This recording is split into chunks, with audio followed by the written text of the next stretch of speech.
ಪ್ರತಿ ವರ್ಷ ನಾವು ಅಪ್ಪು ಹುಟ್ಟುಹಬ್ಬನ ಸೆಲೆಬ್ರೇಟ್ ಮಾಡ್ತಿದ್ವಿ. ಕಳೆದ 3 ವರ್ಷಗಳಿಂದ ಹುಟ್ಟುಹಬ್ಬ ಅಂತಲ್ಲ, ಜಯಂತ್ಯೋತ್ಸವ ಅಂತೀವಿ. ನಿಜವಾಗ್ಲೂ ಒಂಥರ ಮನಸ್ಸಿಗೆ ನೋವಾಗುತ್ತೆ.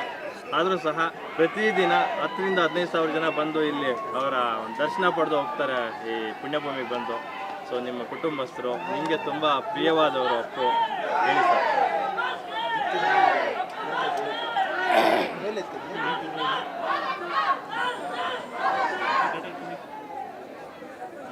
ಕರುನಾಡು ಕಂಡ ಕನ್ನಡದ ಕಂದ, ಕನ್ನಡ ನಾಡಿನ ಕಣ್ಮಣಿ, ಕರ್ನಾಟಕದ ಜನತೆಯ ಒಕ್ಕೊರಲಿನ ಕಣ್ಮಣಿ, ನಮ್ಮ ನಿಮ್ಮೆಲ್ಲರ ಅಚ್ಚುಮೆಚ್ಚಿನ ಕಲಾವಿದ ಮಾಸ್ಟರ್ ಪುನೀತ್ ಅವರ 49ನೇ ಜನ್ಮದಿನೋತ್ಸವವನ್ನು ಈ ದಿವಸ ಕರ್ನಾಟಕದ ರಾಜ್ಯಾದ್ಯಂತ ಆಚರಣೆ ಮಾಡ್ತಾಯಿದ್ದೀವಿ. ಅದರಲ್ಲೂ ದೇಶ ವಿದೇಶಗಳಲ್ಲೂ ಕೂಡ ಆಚರಣೆ ಮಾಡ್ತಾ ಇರೋದು. ಇದು ಒಂದು ಮಹಾ ಸುದಿನ ಅಂತ ಹೇಳಲಿಕ್ಕೆ ನನಗೆ ಖುಷಿಯಾಗುತ್ತೆ. ಈ ರೀತಿ ಒಬ್ಬ ಕಲಾವಿದನಿಗೆ ಸಿಕ್ಕಂಥ ಗೌರವ ಇತಿಹಾಸದಲ್ಲಿ ಯಾವ ಕಲಾವಿದರಿಗೂ ದೊರೆತಿಲ್ಲ ಅಂತ ಹೇಳೋದಕ್ಕೆ ನನಗೆ ಹೆಮ್ಮೆ ಅನಿಸುತ್ತೆ. ಯಾಕಪ್ಪ ಅಂದರೆ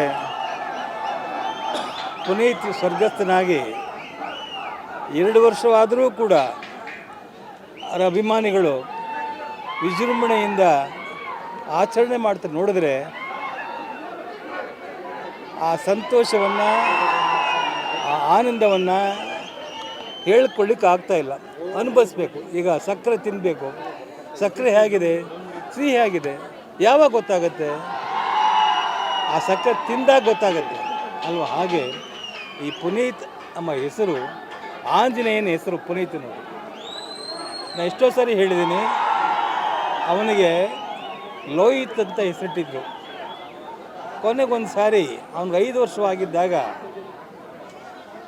ಕೆಲವರು ಬಂದು, ಈ ಲೋಹಿತ್ ಅಂತ ಹೆಸರು ಇಡಬೇಡಿ, ಲೋಹಿತ್ ಅಲ್ಪಾಯುಷ ಆಗ್ತಾನೆ, ಬೇಡ, ಅವನಿಗೆ ಪುನೀತ್ ಅಂತ ಹೆಸರಿಡಬೇಕು ಅಂತ ಹೇಳ್ತಾರೆ. ಪುನೀತ್ ಅನ್ನೋದು ಆಂಜನೇಯನ ಇನ್ನೊಂದು ಹೆಸರು, ಪುನೀತ್ ಅಂತ. ಅವನು ಚಿರಂಜೀವಿಯಾಗಿ ಬಾಳಬೇಕು ಅಂಥೇಳಿ ಆ ಲೋಹಿತನ ಹೆಸರು ತೆಗೆದಾಕಿ ಪುನೀತ್ ಅಂತ ಹೆಸರು ನಾಮಕರಣ ಮಾಡ್ತೀವಿ.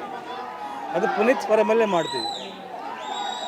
ಅಲ್ಲಿದ್ದಂಥ ಲೋಹಿತ್ ಫಾರಮ್ನ ಹೆಸರನ್ನ ಬದಲಾವಣೆ ಮಾಡಿ ಪುನೀತ್ ಫಾರಮ್ ಅಂತ ಮಾಡಿದ್ವಿ. ಅಂದಿನಿಂದ ಪುನೀತಾಗೇ ಬೆಳೆದ ಅವನ ಬಾಲ್ಯದಲ್ಲೇ ಸುಮಾರು 3 ತಿಂಗಳು ಮಗುವಿನಿಂದನೇ ಕಲಾವಿದನಾದ, ಬಾಲ ಕಲಾವಿದನಾದ. 1 2 ಅವನು ಗಳಿಸಿದಂಥ ಕೀರ್ತಿ ಪ್ರಶಸ್ತಿಗಳು ಯಾರೂ ಗಳಿಸೋಕ್ಕಾಗಲ್ಲ, ಯಾರೂ ಪಡೆಯೋಕ್ಕಾಗಲ್ಲ. ಅತಿ ಚಿಕ್ಕ ವಯಸ್ಸಿನಲ್ಲಿ ಬೆಟ್ಟದ ಹೂವಿನ ಚಿತ್ರವನ್ನು ಮಾಡಿ ನಮ್ಮ ಲಕ್ಷ್ಮೀನಾರಾಯಣ ಡೈರೆಕ್ಟ್ರು ಆ ಬೆಟ್ಟದ ಹೂವು ಚಿತ್ರವನ್ನು ಮಾಡಿ ರಾಷ್ಟ್ರ ಪ್ರಶಸ್ತಿ ಗಳಿಸ್ತೇವೆ ಪಿಕ್ಚರ್. ಯಾರಿಗುಂಟು ಈ ಭಾಗ್ಯ? ಯಾರಿಗಿಲ್ಲ ಹೇಳಿ? ಒಂದು ಗಾದೆ ಹೇಳ್ತಾರೆ, ಬೆಳೆಯುವ ಸಸಿನ ಮೊಳಕೆಲೆ ನೋಡಬೇಕು ಅಂತ. ಹಾಗೆ ಪುನೀತ್ ಹುಟ್ಟು ಕಲಾವಿದನಾಗಿ ಬಂದು, ಹುಟ್ಟು ಕಲಾವಿದನಾಗಿ ಬೆಳೆದು, ಜನಗಳ ಮನಸ್ಸಿನಲ್ಲಿ ಎಲ್ಲೆಲ್ಲೂ ಅಜರಾಮರಾಗಿ ಬೆಳೆದ ಪುನೀತ್ ಇವತ್ತು ನಿಮ್ಮ ಮುಂದೆ ಇಲ್ಲ. ಆದರೂ ಆ ನೆನಪು ಅವನು ಗಳಿಸಿದಂಥ ಕೀರ್ತಿ, ಅವನು ಮಾಡಿದ ಕೆಲಸಗಳು ನನ್ನ ನೆನಪಲ್ಲಿ ಉಳ್ಕೊಂಡಿದೆ. ಇವತ್ತು ಬೆಳಗ್ಗೆ ಸುಮಾರು 5 ಗಂಟೆಯಿಂದ ನೈಸ್ ರೋಡ್ನಲ್ಲಿ ನಮ್ಮ ತಮ್ಮ ವಾಸು, ಅವರ ಮಗಳು ದೀಪು ಅವರೆಲ್ಲ ಸೇರಿಕೊಂಡು ಪುನೀತ್ ರನ್ ಅಂತ ಒಂದು ಆಯೋಜನೆ ಮಾಡಿದರು. ಏನು ಬೆಳಗ್ಗೆ 5 ಗಂಟೆಯಿಂದನೂ ಕೂಡ ಲಕ್ಷಾಂತರ ಜನ ಭಾಗವಹಿಸಿ ಆ ರನ್ ನೋಡಿದ್ರೆ ಖುಷಿ. ಸುಮಾರು 20 ಕಿಲೋಮೀಟ್ರು. ಅಲ್ಲೊಬ್ಬರು ವ್ಯಕ್ತಿ ಸಿಕ್ಕಿದ್ರು, ಲಕ್ಷ್ಮೀನಾರಾಯಣ ಗೊತ್ತಿರೋ ಹೆಸರು, ಧನಂಜಯ್ ಅಂಥೇಳಿ. 94 ವರ್ಷ ಮನುಷ್ಯನಿಗೆ, 94 ವರ್ಷದ ಮನುಷ್ಯ ಸುಮಾರು 20 ಕಿಲೋಮೀಟ್ರ್ ರನ್ ಮಾಡ್ದ ಅಂತ ಹೇಳಿದ್ರೆ ಯೋಚನೆ ಮಾಡಿ. ಯಾವುದರಿಂದ ಆ ಪವರ್, ಆ ಪುನೀತನ ಹೆಸರಲ್ಲಿ ಅಡಗಿದೆ ಪವರನ್ನು ಆ ಪವರಿಂದ ಓಡ್ತಾ ಇದ್ದಾರೆ ಚಿನ್ನೇಗೌಡರು ಅಂತ ಹೇಳ್ತಾರೆ. ಅಂದರೆ ಈ ಪುನೀತನ ಹೆಸರು ಎಷ್ಟು ಮಟ್ಟಿಗೆ ಇಡೀ ದೇಶದಲ್ಲಿ ವ್ಯಾಪಿಸಿದೆ ಅಂತ ಹೇಳೋದಕ್ಕೆ ಇದೊಂದು ಸಾಕ್ಷಿ. ಅಲ್ಲಿ ಮುಗಿಸ್ಕೊಂಡು ಅಲ್ಲಿ ತಾನೇ ಬಂದ್ವಿ, ನಾವು ನಮ್ಮ ಬ್ರದರ್ಸ್ ಎಲ್ಲರೂ ಬಂದಿದ್ದೀವಿ ಇಲ್ಲಿ. ಈ ದಿವಸ ಇಲ್ಲಿ ನೋಡಿದ್ರೆ ಖುಷಿಯಾಗುತ್ತೆ. ಈ ಸಾವಿರಾರು ಅಭಿಮಾನಿಗಳ ಆ ಕೂಗು, ಅಭಿಮಾನಿಗಳ ಸಂತೋಷವನ್ನು ನೋಡಿದಾಗ ಏನೇ ಇದು, ಈ ಭಾಗ್ಯ ಯಾರಿಗುಂಟು, ಯಾರಿಗಿಲ್ಲ, ಎಲ್ರಿಗೂ ಸಿಗೋದಿಲ್ಲ ರೀ ಇದು. ಇದು ಯಾರಿಗಪ್ಪ ಸಿಗುತ್ತೆ ಅಂದರೆ ರಾಜ್ಕುಮಾರ್ ಹೇಳೋರು, ನಮಗಲ್ಲಪ್ಪ ಇದು, ಎಲ್ಲ ನಿಮ್ಮಿಂದ ಅಂತ ಹೇಳೋರು.